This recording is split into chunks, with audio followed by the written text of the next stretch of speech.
What is happening in Kaziranga National Park now? Hi friends. In this video we go to India's northeast, into Assam, to one of the most important wildlife landscapes on earth, Kaziranga National Park and Tiger Reserve. The park stretches across the Brahmaputra floodplain, with its landscape connected to the Karbi Angalong Hills.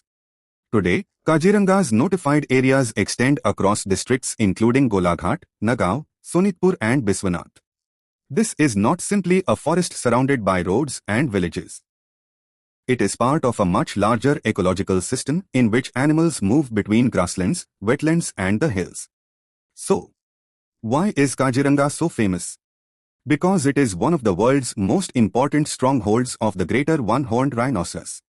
It is also home to tigers, Asian elephants, wild water buffalo, swamp deer, leopards, bears and an extraordinary diversity of birds.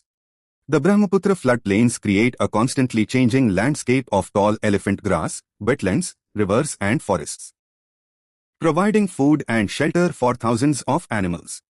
Kaziranga was inscribed as a UNESCO World Heritage Site in 1985. National Park and Tiger Reserve. How did Kaziranga become what it is today? Its conservation history goes back more than a century. It was notified as a national park in 1974. Then, in 2007, Kaziranga was declared a tiger reserve under Project Tiger. The National Tiger Conservation Authority lists Kaziranga with a core area of about 658 square kilometers and a buffer area of about 548 square kilometers. And that protection is important because Kaziranga is not an isolated island. Human-animal conflict. Every year, the animals of Kaziranga face a difficult journey. During the monsoon, the Brahmaputra and other rivers can flood large portions of the park. When floodwaters rise, animals move towards higher ground, especially towards the Karbi Angalong Hills. But between the park and those hills are roads, settlements and human activity. Animals crossing these landscapes can encounter vehicles, people and agricultural areas.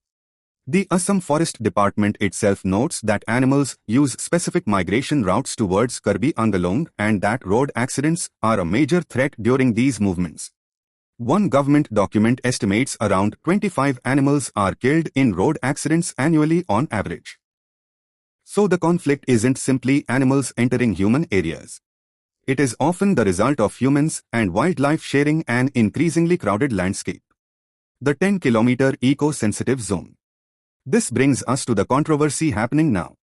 The Assam government has proposed reducing the eco-sensitive zone, or ESZ, around Kaziranga from the default 10-kilometer extent to a site-specific zone that could be as narrow as 1 kilometer in some areas.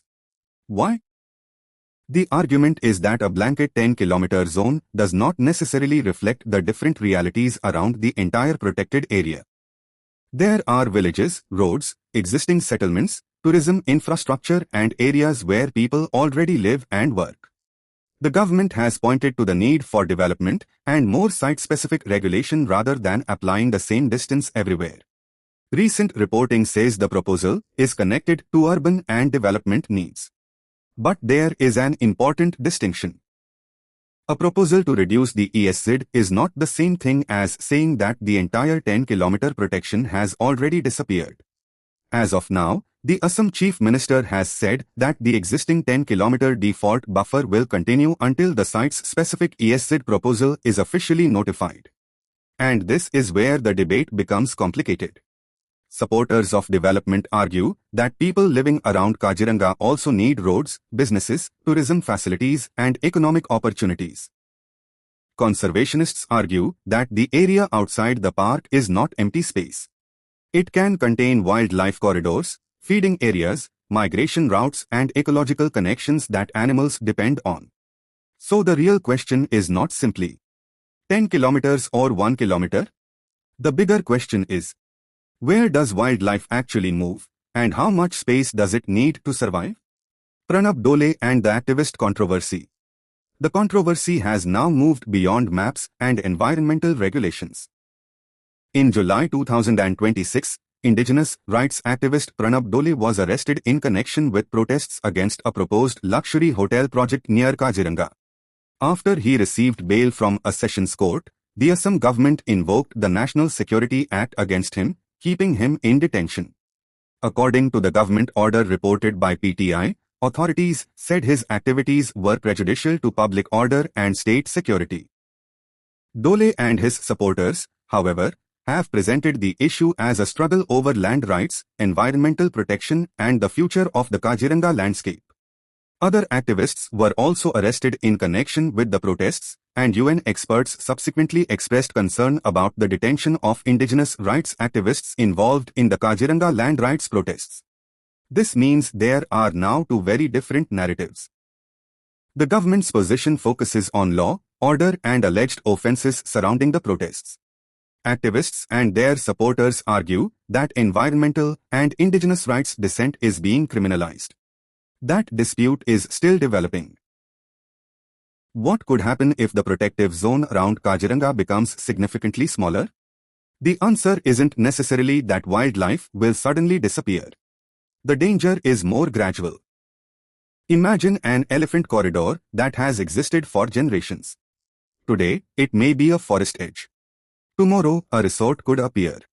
Then a road. Then more buildings. Then traffic. Individually, each development may seem small. But together, they can fragment the landscape. For an animal, a fragmented forest is not the same as one continuous habitat. Elephants may have to travel farther to find food and water. Rhinos may move into agricultural fields. Wild animals may encounter people more frequently. And during floods, when animals desperately need to reach higher ground, blocked or disturbed corridors could become even more dangerous. The Assam government has itself identified multiple animal corridors connecting Kaziranga with the Karbi Angalong hills. The government is also investing in measures such as underpasses, elevated corridors, culverts, wildlife corridors, barriers, and speed control measures to reduce animal deaths on roads.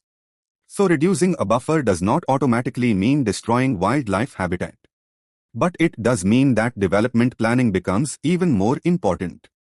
The critical question should be: which areas can safely accommodate development?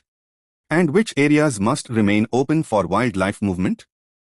The wildlife does not understand district boundaries. A tiger doesn't look at a map and say, "This is the boundary of Kaziranga National Park, so I cannot cross it." An elephant doesn't understand an eco-sensitive zone notification. A rhino doesn't know where a village ends and a protected area begins. Animals simply follow food, water, shelter, and traditional movement routes. If those routes disappear, the animals don't disappear with them. They look for alternatives. And those alternatives can lead directly into human settlements, farms, roads, and towns. That is when human-animal conflict can increase. And this is where the cost to humans becomes much bigger than wildlife conservation alone.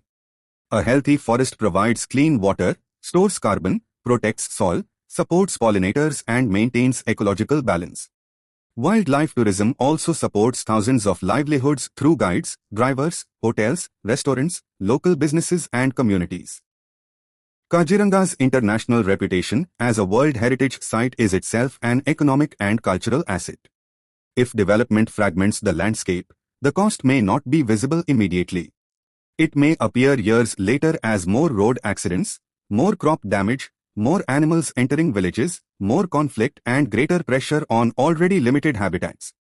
And once an ecological corridor is permanently lost, rebuilding it can be extraordinarily difficult. Kaziranga is therefore standing at a crossroads. On one side is development, tourism, infrastructure, investment, and livelihoods. On the other is an ecosystem that took thousands of years to evolve. The choice should not have to be between people and wildlife. The real challenge is finding a way for both to survive. Because protecting Kaziranga does not simply mean protecting rhinos and tigers. It means protecting the landscape that connects them to the future. And if we get that balance wrong today, future generations may pay the price for decisions made in our time. Kaziranga is not just a park. It is a living ecosystem. And what happens around its boundary may ultimately determine what happens inside it. If you like this video, Please subscribe and support me to do more videos like this. Jai Hind.